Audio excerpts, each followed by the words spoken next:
എല്ലാവർക്കും നമസ്കാരം. കഴിഞ്ഞ ദിവസങ്ങളിൽ രാമേശ്വരം, മധുര എന്നീ സ്ഥലങ്ങളിലേക്ക് പോയായിരുന്നു. രാമേശ്വരത്ത് നല്ല തിരക്കായിരുന്നു. ശനിയാഴ്ച, വെള്ളി ശനി ദിവസങ്ങളിലായിരുന്നു നല്ല തിരക്കായിരുന്നു. മധുരയിലും നല്ല തിരക്കായിരുന്നു. എന്നിരുന്നാലും രാവിലെ ബലികർമ്മങ്ങൾ ചെയ്യാനായിട്ട് സാധിച്ചു. പിന്നെ പ്രത്യേകമായിട്ട് എടുത്തു പറയേണ്ട സംഗതി, അവിടുത്തെ 22 കിണറുകളിലും തീർത്ഥ സ്നാനം ചെയ്യാനായിട്ട് സാധിച്ചു. അപ്പോൾ അവിടെ നിങ്ങൾ പോകുമ്പോൾ, അവിടെ നിന്നല്ല, നമ്മൾ തമിഴ്നാട്ടിലായാലും കേരളത്തിലായാലും ക്ഷേത്ര ദർശനത്തിന് നിങ്ങൾ പോകുമ്പോൾ ശ്രദ്ധിക്കേണ്ട ഒരു കാര്യം എനിക്ക് തോന്നിക്കണത്, ശനി ഞായർ ദിവസങ്ങളിൽ പോകാണ്ടിരിക്കുക. മിക്കവാറും എല്ലാവരും ഒഴിവ് കിട്ടുന്നത് ശനി ഞായറുമാണ്. അപ്പോൾ എല്ലാ ആളുകളും പോകുന്നത് ശനി ഞായർ ദിവസങ്ങളിലാണ്. പക്ഷേ നിങ്ങൾക്ക് അല്ലാത്ത ദിവസങ്ങളിൽ പോകാൻ സാധിക്കുമെന്നുണ്ടെങ്കിൽ എൻ്റെ അഭിപ്രായത്തിൽ അതാണ് ഏറ്റവും ബെസ്റ്റ്. കാരണം നിങ്ങൾക്ക് തിരക്കില്ലാത്ത രീതിയിൽ അമ്പലത്തിൽ തൊഴാനും അതുപോലെ തന്നെ കുറച്ച് നേരം അവിടെ സ്പെൻഡ് ചെയ്യാനൊക്കെ സാധിക്കും. ഈ തിക്കും തിരക്കും കാണുമ്പോൾ നമുക്ക് അവിടെ നിൽക്കാൻ തോന്നില്ല, നമുക്ക് അവിടെ നിന്ന് വേഗം ഓടിപ്പോകാൻ തോന്നും. അങ്ങനത്തെ ഒരു പ്രശ്നമുണ്ട്. പിന്നെ പഴമുതിർച്ചോല ക്ഷേത്രത്തിൽ പോയിട്ടുണ്ടായിരുന്നു, ആൾക്കാർ കോവിലും പോയിട്ടുണ്ടായിരുന്നു. അവിടെ ഒന്നും വലിയ തിരക്കുണ്ടായില്ല. അത് കാരണം അവിടെ സുഖമായിട്ട് തൊഴാനും അവിടെ ഇരിക്കാനൊക്കെ സാധിച്ചു കുറച്ച് നേരം. ഈ പഴമുതിർച്ചോല മുരുകൻ്റെ 6 വടവഴികളിലൊന്നാണ്, നിങ്ങൾക്കറിയാം. അവിടെ മധുര പോകുന്ന ആൾക്കാർക്ക് അവിടെയും കൂടി പോകാവുന്നതാണ്. പോകുന്ന വഴിയിൽ ആളർ കോവിലുണ്ട്, മഹാവിഷ്ണു ക്ഷേത്രം, അവിടെയും കയറാം. രാമേശ്വരത്ത് വൈകുന്നേരം 4 മണിക്ക് മുമ്പ് എത്തുകയാണെന്നുണ്ടെങ്കിൽ നിങ്ങൾക്ക് ധനുഷ്കോടിയിൽ കൂടി പോകാൻ പറ്റും. അപ്പം കാരണം 4 മണിക്ക് അവിടെ ഗേറ്റ് ക്ലോസ് ചെയ്യും, അങ്ങോട്ടേക്കുള്ള റോഡ് ക്ലോസ് കളയും. പിന്നെ നിങ്ങൾക്ക് അങ്ങോട്ടേക്ക് കടക്കാൻ പറ്റില്ല ആ റൂട്ടിലേക്ക്. അവിടെ നിന്ന് കുറച്ച് ദൂരം ഉണ്ട് അങ്ങോട്ട് പോകാനായിട്ട്. അപ്പോൾ നിങ്ങൾ വണ്ടിക്കാണ് പോകണമെന്നുണ്ടെങ്കിൽ നിങ്ങൾക്ക് 4 മണിക്ക് മുന്നേ ആ ഗേറ്റ് ക്ലോസ് ചെയ്ത് കഴിഞ്ഞാൽ നിങ്ങൾക്ക് അവിടെ പോയിട്ട് ഒരു 6 മണി വരെയൊക്കെ സ്പെൻഡ് ചെയ്യാൻ പറ്റും. എത്ര സമയം വരെ നിൽക്കാമെന്നുള്ളത് എനിക്ക് അറിഞ്ഞൂടാ. പക്ഷേ അവിടെ ഞങ്ങളവിടെ നിന്ന് 6 മണിയായപ്പോഴാണ് അവിടെ നിന്ന് തിരിച്ചു വന്നു. അവിടെ കുറച്ച് നേരമൊക്കെ അവിടെ ഇരുന്നു. പിന്നെ അവിടെ പോകുന്ന വഴിയിൽ വിഭീഷണൻ്റെ ഒരു ക്ഷേത്രമുണ്ട്, അവിടെ കയറിയായിരുന്നു. അത് കഴിഞ്ഞ് നെക്സ്റ്റ് ഡേയിൽ ഏർലി മോർണിംഗ് ബലികർമ്മങ്ങൾ, എൻ്റെ പിതാവിൻ്റെ ബലികർമ്മങ്ങൾ ചെയ്യാനായിട്ട് അവിടെ പോയി. 500 രൂപയാണ് ഒരാൾക്ക് ബലികർമ്മങ്ങൾ ചെയ്യാനായിട്ട് അവർ വാങ്ങുന്നത്. കേരളക്കാർക്ക് പ്രത്യേക പൂജ, തമിഴ്നാട്ടുകാർക്ക് പ്രത്യേക പൂജക്കാരൊക്കെ ഉണ്ട് അവിടെ. അത് നിങ്ങളവിടെ ചെല്ലുമ്പോൾ മനസ്സിലാവും. അത് കഴിഞ്ഞ് നമ്മൾ ബലികർമ്മങ്ങൾ അനുഷ്ഠിച്ച് കഴിഞ്ഞാൽ നിങ്ങൾക്ക് അമ്പലത്തിലേക്ക് പോകാം. അമ്പലത്തിലേക്ക് ചെന്നിട്ട് അവിടെ ഈ സ്നാനം ചെയ്യാനായിട്ട് ഉള്ള ഒരു ക്യൂ ഉണ്ടാവും, ഒരു ക്യൂ കാണാൻ പറ്റും. അപ്പോൾ ആ ക്യൂവിൽ നിന്നിട്ട് വേറെ ഗേറ്റിൽ കൂടെയാണ് നിങ്ങൾ ഈ തീർത്ഥ കിണറുകളിലേക്കുള്ള വഴി. അപ്പോൾ ഞങ്ങൾ ചെന്നപ്പോൾ നല്ല ക്യൂ ആയിരുന്നു. പക്ഷേ ക്യൂവിൽ നിന്ന് ഇറങ്ങിയിട്ട് ഞങ്ങൾ ആ ഗേറ്റിൻ്റെ അങ്ങോട്ടേക്ക് ചെന്നു. നേരെ ചെന്നപ്പോൾ അവിടെ ഭാഗ്യം കൊണ്ട് നേരെ അങ്ങോട്ട് ആ സമയത്ത് ഗേറ്റ് അവർ ഓപ്പൺ ആക്കിയിട്ടുണ്ടായിരുന്ന സമയത്ത് അതിലൂടെ കയറാൻ സാധിച്ചു. പക്ഷേ ശരിക്കും അങ്ങനെ കയറാൻ പാടില്ല. ആ ക്യൂവിൻ്റെ ഒരു സിസ്റ്റം ഉണ്ട് അവിടെ. അതിൽ കൂടെ തന്നെ നടന്നു വന്നിട്ട് ക്യൂ ആയിട്ട് നിന്നിട്ട് വേണം കയറാനായിട്ട്. അപ്പോൾ അകത്തേക്ക് നിങ്ങൾ കയറി കഴിഞ്ഞ് അതിൻ്റെ അകത്തോട്ട് ചെന്ന് കഴിഞ്ഞാൽ അവിടെ കുറേ ആളുകൾ ബക്കറ്റും പിടിച്ച് നിൽക്കുന്നുണ്ടാവും, ചെറിയ ബക്കറ്റായിട്ട് നിൽക്കുന്നുണ്ടാവും. നിങ്ങൾ പോയവർക്കൊക്കെ അറിയാൻ പറ്റും. അപ്പോൾ അവർക്ക് നമ്മൾ ടിപ്പ് കൊടുത്തു കഴിഞ്ഞാൽ സ്പെഷ്യലായിട്ട് നമ്മളെ കൊണ്ടുപോയിട്ട് ഒരു ഗ്രൂപ്പായിട്ട് 5 പേരോ 6 പേരോ ഒക്കെ ഉണ്ടെങ്കിൽ അവരവിടെ നമ്മൾ സ്പെഷ്യലായിട്ട് കൊണ്ടുപോയിട്ട് വെള്ളം കോരി തലയിൽ ഒഴിച്ച് കുളിപ്പിക്കുന്ന ഒരു പരിപാടിയുണ്ട്.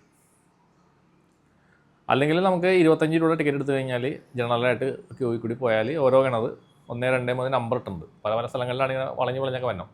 അപ്പോൾ 1, 2, 3 ഇങ്ങനെ ഓർഡറിൽ നമുക്കിങ്ങനെ പോയി കഴിഞ്ഞാൽ അവിടെ ചെന്ന് നിന്ന് കഴിഞ്ഞാൽ ഒരാളോട് നിൽപ്പുണ്ടാവും, അയാളിങ്ങനെ ബക്കറ്റ് വെള്ളം കോരി തളിക്കും. അതല്ലെങ്കിൽ നിങ്ങൾക്ക് സ്പെഷ്യലായിട്ട് ഒരാൾ നിങ്ങളുടെ കൂടെ വരും, അയാൾ ഓരോ ബക്കറ്റ് വെള്ളം കോരി നമ്മുടെ ഓരോരുത്തരുടെ തലയിലും ഒഴിക്കും. അപ്പോൾ അതിനവർ 500 ഒരാൾക്ക് പെർ ഹെഡ് 500 രൂപയൊക്കെ ചോദിക്കും. പക്ഷേ ഒരു 200 രൂപ കൊടുത്തു കഴിഞ്ഞാൽ 200 രൂപ കൊടുത്താൽ 200 to 300, തിരക്കാണെങ്കിൽ 300 രൂപ ചോദിക്കുവർ. അല്ലെങ്കിൽ 200 കൊടുത്താൽ ഒരാൾക്ക് 200 രൂപ വെച്ച് കൊടുക്കുകയാണെങ്കിൽ അവർ ഒരേ ബക്കറ്റ് വെള്ളം കോരി നമ്മൾ കുളിപ്പിക്കും, തലയ്ക്ക് ഒഴിക്കും. അപ്പോൾ ആദ്യം ചോദിക്കണം, അല്ലെങ്കിൽ ഈ പറഞ്ഞ പോലുള്ള ടെക്നിക്കൽ പരിപാടികൾ അവർ ചെയ്യും. അവർ ഒരു ബക്കറ്റ് കോരിയിട്ട് കുറേശ്ശെ നമ്മുടെ തലയിൽ ഒഴിക്കും. അപ്പോൾ അങ്ങനെ പറഞ്ഞിട്ട് വേണം നമ്മൾ സെറ്റാക്കിയിട്ട് വേണം കൊണ്ടുപോകാനായിട്ട് ആളാണ്.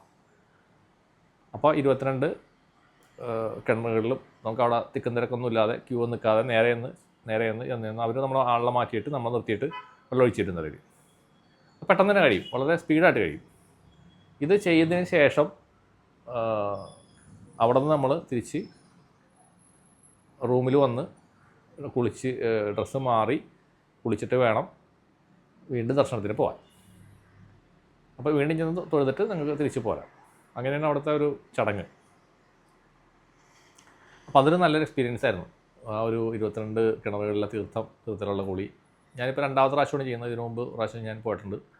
എൻ്റെ ഫാദർ മരിച്ചിട്ട് 1 വർഷം കഴിഞ്ഞപ്പോൾ ഞാൻ പോയിട്ട് അവിടെ ഡൽഹിയിലേക്ക് ഇതൊക്കെ ചെയ്തായിരുന്നു. പിന്നെ ഇപ്പോഴാണ് പോകുന്നത്. അപ്പോൾ അങ്ങനെ ഒരു നല്ല എക്സ്പീരിയൻസ് ആയിരുന്നു. പലരും പറയാറുണ്ട് അവിടെയൊക്കെ അഴുക്ക് വെള്ളമാണെന്നൊക്കെ പലരും പറഞ്ഞ് ഞാൻ കേട്ടിട്ടുണ്ട്. പക്ഷേ അതൊന്നും അല്ല കേട്ടോ. നല്ല ശുദ്ധമായ വെള്ളമാണ്. അത്ഭുതകരമായ ഒരു കാര്യമാണ്. കാരണം ആ കടലിൻ്റെ നടുക്ക് അതിൻ്റെ ഉള്ളിൽ അമ്പലത്തിനകത്ത് 22 പല സ്ഥലങ്ങളിലും 22 കിണറുകൾ നിർമ്മിച്ച് വെച്ചിരിക്കുന്നത് തന്നെ ഒരു ഭയങ്കര മിറക്കിളാണ്. കാരണം അതിനകത്തെ വെള്ളം എന്ന് പറഞ്ഞു കഴിഞ്ഞാൽ ഉപ്പൊന്നുമില്ല, നല്ല ശുദ്ധമായ തെളിഞ്ഞ വെള്ളമാണ്. ചൂടുള്ള വെള്ളമുണ്ട്. എനിക്ക് തോന്നുന്നത് 2 കിണറിലെ വെള്ളത്തിന് നല്ല ചൂടായിരുന്നു. പിന്നെ ഒരു കിണറ്റിൽ മാത്രമേ ചെറിയ ഉപ്പുള്ള ഒരു കിണറുണ്ട്. അത് ഒരു പ്രത്യേകമായൊരു സംവിധാനമാണ്. അതൊക്കെ നിർമ്മിച്ചേക്കുന്ന ആളുകളുടെ ആ ഒരു കഴിവ് അംഗീകരിക്കാതിരിക്കാനായിട്ട് ഒരു നിവൃത്തിയില്ല. അപ്പോൾ ആ തീർത്ഥ കിണറുകൾ 22 അത് പല സ്ഥലങ്ങളിലാണ്. അത് നമ്മളിങ്ങനെ നമ്പർ ഇട്ട് വെച്ചിട്ടുണ്ട്. 1, 2, 1 ഇവിടെയാണെങ്കിൽ 2 കുറച്ച് അങ്ങനെ നീങ്ങിയിട്ടായിരിക്കും. ഒന്നിൻ്റെ ഇപ്പുറത്ത് വേറെ 8 ഉള്ളത്. അപ്പോൾ അങ്ങനെ അവിടെ നിന്ന് റൗണ്ട് ചെയ്ത് ഇങ്ങനെ വരണം നമ്മൾ. പക്ഷെ അതിന് നമുക്ക് പ്രശ്നമൊന്നുമില്ല. അവിടെ എല്ലാം ഒരു ക്യൂ സംവിധാനം ഏർപ്പെടുത്തിയിട്ടുണ്ട്. ആ ക്യൂവിനാണ് നടന്നു കഴിഞ്ഞാൽ കൃത്യമായിട്ട് നമ്മൾ നമ്പർ നോക്കിയാണ് പോയാൽ മതി. അപ്പോൾ അതൊരു നല്ല എക്സ്പീരിയൻസ് ആയിരുന്നു. പിന്നെ അവിടെ വീഡിയോ ഒന്നും പിടിക്കാനായിട്ട് ശ്രമിച്ചില്ല. കാരണം ഈ വെള്ളത്തിൽ നനയണ സംഭവം ഉള്ളതുകൊണ്ട് ക്യാമറ ഒന്നും കൊണ്ടുപോയില്ല. ആൾക്കാരൊക്കെ വീഡിയോ ഒക്കെ പിടിക്കുന്നുണ്ട് അവിടെ. പക്ഷേ അത് എളുപ്പമുള്ള കാര്യമല്ല അത് ഷൂട്ട് ചെയ്യാന്ന് പറഞ്ഞു കഴിഞ്ഞാൽ. പിന്നെ അമ്പലത്തിനകത്താണെങ്കിലും മൊബൈൽ കൊണ്ടുപോയില്ല. ഇപ്പോൾ തമിഴ്നാട്ടിലെ അമ്പലങ്ങളിൽ എല്ലായിടത്തും മൊബൈൽ ഭയങ്കര പ്രശ്നമാണ്. അതോട്ട് കയറ്റാൻ സമ്മതിക്കുന്നില്ല. കാരണം ആൾക്കാർ മിസ്യൂസ് ചെയ്തിട്ടാണ്. അവിടെ തൊഴാൻ നിൽക്കുന്ന ആളുകൾ വരെയും മൊബൈൽ യൂസ് ചെയ്യുന്നത് പല സ്ഥലങ്ങളിലും കണ്ടറിഞ്ഞത്. അതുകൊണ്ടായിരിക്കും അവരങ്ങനെ ആക്കിയത്. എന്തായാലും അതൊരു നല്ല എക്സ്പീരിയൻസ് ആയിരുന്നു. പിന്നെ നമ്മൾ ബലിയിടുന്നതിന് മുമ്പ് കടലിലെ വെള്ളത്തിൽ പോയിട്ട് കുളിക്കണം. കുളിച്ച് വന്നിട്ടാണ് ബലിയിടുക. ബലിയിട്ടതിന് ശേഷം വീണ്ടും പോയി കടലിൽ മുങ്ങണം. അപ്പോൾ അവിടുത്തെ ആ വെള്ളത്തിൽ നമ്മുടെ ഇവിടുത്തെ കടൽ പോലെയല്ല, കുറച്ച് അഴുക്കും കാര്യങ്ങളൊക്കെ ഉള്ള ഒരു കടലാണത് ശരിക്കും. അതുകൊണ്ട് നോക്കിയും കണ്ടൊക്കെ ചെയ്യാം. അവിടെ ഒരുപാട് ഈ ആളുകൾ തുണിയെല്ലാം അവിടെ ഉപേക്ഷിക്കുന്നൊരു പരിപാടിയുണ്ട്, കടലിലേക്ക് എറിയുന്ന കടലുണ്ട്. അപ്പോൾ അതൊക്കെ ചിലപ്പോൾ നമ്മുടെ മേലിലോ കാലിലൊക്കെ വന്നിട്ട് തടയാനുള്ള സാധ്യതയുണ്ട്. അവിടെ നിങ്ങൾ സേഫായിട്ടുള്ള സ്ഥലം നോക്കിയിട്ട് വേണം ചെയ്യാനായിട്ട്. പിന്നെ അവിടെ നമ്മൾ പൊതുവെ പറയുന്നത് അവിടെ ബലികർമ്മങ്ങൾ അനുഷ്ഠിച്ച് കഴിഞ്ഞാൽ നമ്മുടെ പഴയ ആൾക്കാർക്ക്, കാരണവന്മാർക്ക് അവർക്ക് തൃപ്തിയാവുമെന്നാണ് പറയണത്. പിന്നെ വൺസ് ബലിയിട്ട് കഴിഞ്ഞാൽ പിന്നെ എല്ലാ കൊല്ലവും ഇടണ്ടെന്നൊക്കെ ആൾ പറയുന്നവരുണ്ട്, ഇടണമെന്ന് പറയുന്നവരുണ്ട്. എനിക്ക് അതിൻ്റെ കൂടുതൽ വിവരം എനിക്ക് അറിഞ്ഞുകൂടാ. അതിനെപ്പറ്റി അറിയുന്ന ആൾക്കാരുണ്ടെങ്കിൽ കമൻറ്റ് ചെയ്യാം. ഞാൻ പറഞ്ഞിട്ടേക്കണ ഒരു ഇതാണ്. അവിടുത്തെ പൂജാരികളും അങ്ങനെയാണ് പറയുന്നത്. ഇപ്പോൾ പറയുന്നത് 12 കൊല്ലത്തേക്ക് ബലിയിടണ്ടെന്നാണ് പറയണം. അപ്പം അതിൻ്റെ ശാസ്ത്രീയമായ വശം അല്ലെങ്കിൽ അതിനെപ്പറ്റി എനിക്ക് കൂടുതൽ അറിഞ്ഞുകൂടാ. അങ്ങനെ ആർക്കെങ്കിലും അറിയാമെന്നുണ്ടെങ്കിൽ ഒന്ന് കമൻറ്റ് ചെയ്താൽ ഉപകാരമായിരിക്കും. എല്ലാവർക്കും അത് അതിനെപ്പറ്റി മനസ്സിലാക്കാൻ പറ്റും. പിന്നെ മധുര ക്ഷേത്രത്തിലാണെങ്കിലും ഇതുപോലെ തന്നെ നല്ല ക്യൂ സംവിധാനമാണ്. അവിടെ 100 രൂപയാണ് നമുക്ക് പെയ്ഡ് ദർശനത്തിന് വേണ്ടിയിട്ട് അവർ വാങ്ങുന്നത്. 100 രൂപയുടെ ക്യൂവിലും ഒരുപാട് ആൾക്കാരുണ്ട്. ഫ്രീ ക്യൂവിൻ്റെ കാര്യം പിന്നെ പറയണ്ട. അപ്പോൾ 100 രൂപയുടെ ക്യൂവിലാണ് നമ്മൾ കയറിയത്. 100 രൂപയുടെ ക്യൂവിലാകുമ്പോൾ ദേവിനെയും ശിവനെയും കാണാൻ പറ്റും. 50 രൂപയുടെ ക്യൂ ആണെങ്കിൽ ഒരു സ്ഥലത്ത് മാത്രമേ ക്യൂവിൽ നിന്ന് കാണാൻ പറ്റുള്ളൂ. മറ്റോടത്ത് നമ്മൾ ഫ്രീ ദർശനത്തിൽ നിന്ന് കയറേണ്ടി വരും. ദേവിയുടെ അടുത്താണ് കൂടുതൽ തിരക്ക്. ശിവൻ്റെ അടുത്ത് ഈ ആൾക്കാരൊക്കെ ഇറങ്ങി വരുമ്പോഴേക്കും ശിവൻ്റെ അടുത്ത് തിരക്ക് കുറവായിട്ടാണ് ഞാൻ കണ്ടത്. കാരണം കുറേ ആൾക്കാർ അങ്ങോട്ടൊക്കെ മാറിയൊക്കെ പോകുന്നുണ്ട്. അപ്പോൾ 50 രൂപയുടെ ക്യൂവിൽ നിങ്ങൾക്ക് ടിക്കറ്റ് എടുത്ത് കയറി കഴിഞ്ഞാലും ദേവിനെ കാണാനാണ് കൂടുതൽ തിരക്ക്. അതോട് കടന്നാൽ പിന്നെ തിരക്കില്ല. പിന്നെ അതിൻ്റെ അകത്ത് കുറേ പ്രതിഷ്ഠകളൊക്കെ ഉണ്ട്. പക്ഷെ സമയക്കുറവ് കൊണ്ട് മുഴുവനൊന്നും കാണാൻ പറ്റില്ല. കാരണം നമ്മൾ ക്യൂവിൽ തന്നെ ഞങ്ങൾ കയറിയിട്ട് ഒരു 3 മണിക്കൂറോളം ക്യൂവിൽ നിന്നിട്ടാണ് തൊഴാൻ പറ്റിയത്. ഇതിൻ്റെ ഇടയ്ക്ക് പ്രാവശ്യം അടച്ചു.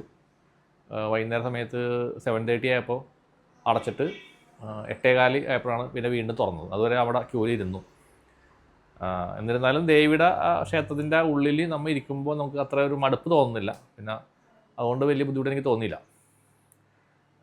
അപ്പോൾ അതുകൊണ്ട് നല്ല എക്സ്പീരിയൻസ് ആയിരുന്നു തന്നെ പറയാം. പിന്നെ ആ ദേവിയുടെ ബ്ലെസ്സിങ് കിട്ടി. ശിവൻ്റെ അവിടെ കുറച്ച് ഇരിക്കാൻ പറ്റി. ശിവൻ്റെ അതിൻ്റെ ഒന്ന് തൊഴുത് പുറത്തിറങ്ങിയപ്പോൾ അവിടെ കുറച്ച് സമയം ഒരു 5 മിനിറ്റോളം ഇരുന്നു. പിന്നെ തിരിച്ചു പോരാനുള്ള തിരക്ക് അല്ലെങ്കിൽ അതിൻ്റെ സമയങ്ങൾ കാര്യങ്ങളൊക്കെ കുറച്ച് ടൈറ്റ് ആയതുകൊണ്ട് കൂടുതൽ സമയം സ്പെൻഡ് ചെയ്യാതെ, പിന്നെ അവിടുത്തെ ഒരുപാട് കാര്യങ്ങൾ പുറത്തൊക്കെ കാണാനൊക്കെ ഉണ്ടല്ലോ, അങ്ങോട്ടൊന്നും പോയില്ല. അമ്പലം അടയ്ക്കാനുള്ള സമയമല്ല, ആ ഒരു ചെറിയ ചെറിയ അമ്പലങ്ങളൊക്കെ അടയ്ക്കണ സമയമായി. പക്ഷേ ഞങ്ങൾ ഇറങ്ങുമ്പോഴും അവിടെ നല്ല ക്യൂ പുറത്തുണ്ടായിരുന്നു. ഞങ്ങൾ ഏകദേശം ഒരു 9:30 ഒക്കെ ആയപ്പോഴാണ് അമ്പലത്തിൽ നിന്ന് പുറത്തിറങ്ങിയത്. പിന്നെ മധുരയിൽ ഭയങ്കര ശനി ഞായർ ദിവസങ്ങളിലും റൂംസ് ഭയങ്കര ടൈറ്റാണ്. നല്ല ബുക്കിംഗ് ഉള്ള ഒരു സിറ്റിയാണ് മധുര. അതുകൊണ്ട് നിങ്ങൾ നേരത്തെ പോകുമ്പോൾ റൂമൊക്കെ ബുക്ക് ചെയ്തിട്ട് പോകാൻ ശ്രമിക്കുക. ഞങ്ങൾ പ്രത്യേകിച്ച് ഒരു പ്ലാനിങ് ഇല്ലാണ്ടാണ് പോയത്, പെട്ടെന്ന് പോയതാണ്.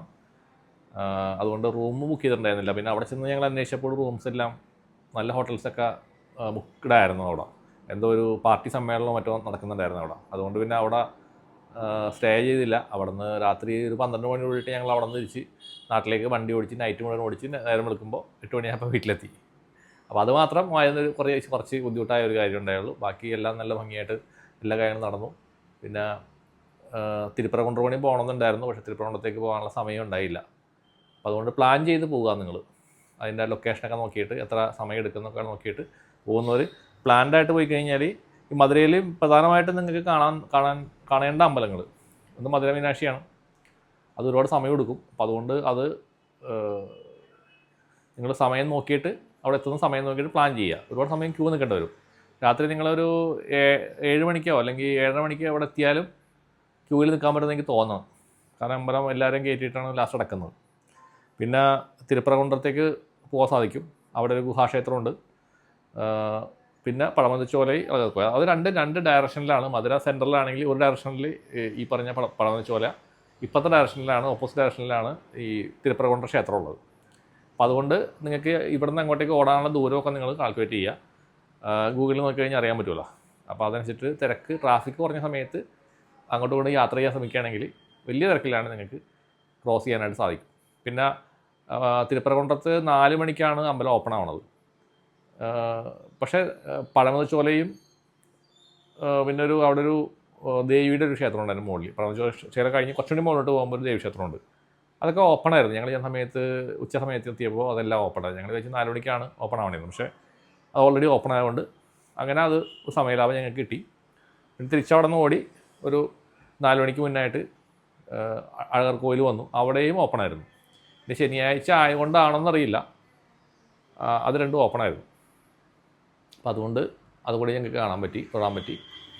പിന്നെ നേരെ മധുരക്കാണ് ഞങ്ങൾ പോയത്. പക്ഷേ ആക്ച്വലി ആ സമയത്ത് തിരുപ്പരകുണ്ടത്തേക്ക് പോയിരുന്നെങ്കിൽ തിരുപ്പരകുണ്ടത്ത് തൊഴുത് വന്നിട്ട് തിരിച്ച് മധുരയിൽ വന്നാൽ അതും കൂടി കാണാനായിട്ട് സാധിക്കും എന്നുള്ളത് പിന്നീടാണ് മനസ്സിലായത്. അപ്പോൾ ഒരു ദിവസം കൊണ്ട് തന്നെ ഈ പറഞ്ഞ അമ്പലങ്ങളെല്ലാം കവർ ചെയ്യാൻ പറ്റും. അപ്പോൾ അങ്ങനെ പ്ലാൻ ചെയ്ത് പോവുക. അപ്പോൾ പഴനിക്ക് പോകുന്ന ആൾക്കാർ നമുക്ക് ഒരു ദിവസം കൂടി എക്സ്റ്റെൻഡ് ചെയ്ത് കഴിഞ്ഞാൽ നിങ്ങൾക്ക് മധുര സുഖമായിട്ട് എല്ലാ അമ്പലങ്ങളും ഫുള്ളായിട്ട് എല്ലായിടത്തും പോയി തൊഴാൻ പറ്റും. അപ്പോൾ നല്ല എക്സ്പീരിയൻസ് ആണ്. പിന്നെ അവിടെ പോകുമ്പോൾ മധുര മീനാക്ഷി കയറാനായിട്ട് മിസ് ചെയ്യരുത്. അതാണ് അതിനകത്ത് ഏറ്റവും പ്രധാനപ്പെട്ട ഒരു ക്ഷേത്രം. പഴനിയിൽ പോകുന്നവർ ശ്രദ്ധിക്കുക, അവിടെയും കൂടെ ഒന്ന് പോകാനായിട്ട് ശ്രദ്ധിക്കുക. കാരണം അവിടെ നിന്ന് കുറച്ച് ദൂരമല്ലേ ഉള്ളൂ അങ്ങോട്ടേക്ക്. റോഡും നല്ലതാണ്, വലിയ കുഴപ്പമില്ല. പുതിയ ഹൈവേ വന്നിട്ടുണ്ട്. അതുകൊണ്ട് ഹൈവേ കൂടി പോവുകയാണെങ്കിൽ കുറേ ദൂരം അങ്ങനെ സ്പീഡിൽ പോകാനായിട്ട് സാധിക്കും. അപ്പം ക്ഷേത്രങ്ങൾ തമിഴ്നാട്ടിലുള്ളത് വളരെ വിശിഷ്ടമായ ക്ഷേത്രങ്ങളാണ്. അവിടെ പോയി വന്നു കഴിഞ്ഞാൽ അതിൻ്റേതായിട്ടുള്ള മാറ്റമുണ്ട്. ആ എനർജി ലെവലിൽ നമുക്ക് അതിൻ്റേതായിട്ട് വ്യത്യാസമുണ്ട്, അത് ഫീൽ ചെയ്യുന്നുണ്ട്. പിന്നെ യാത്രാക്ഷീണം ഉറക്കക്ഷീണം ഉള്ളതുകൊണ്ട് അതിൻ്റെ ചെറിയ ബുദ്ധിമുട്ടുണ്ട്. പക്ഷേ എന്നിരുന്നാലും എനർജറ്റിക്കലി ഹൈ എനർജി ആയിട്ട് തോന്നുന്നു. അപ്പോൾ എല്ലാവർക്കും നന്മ വരട്ടെ. നന്ദി, നമസ്കാരം.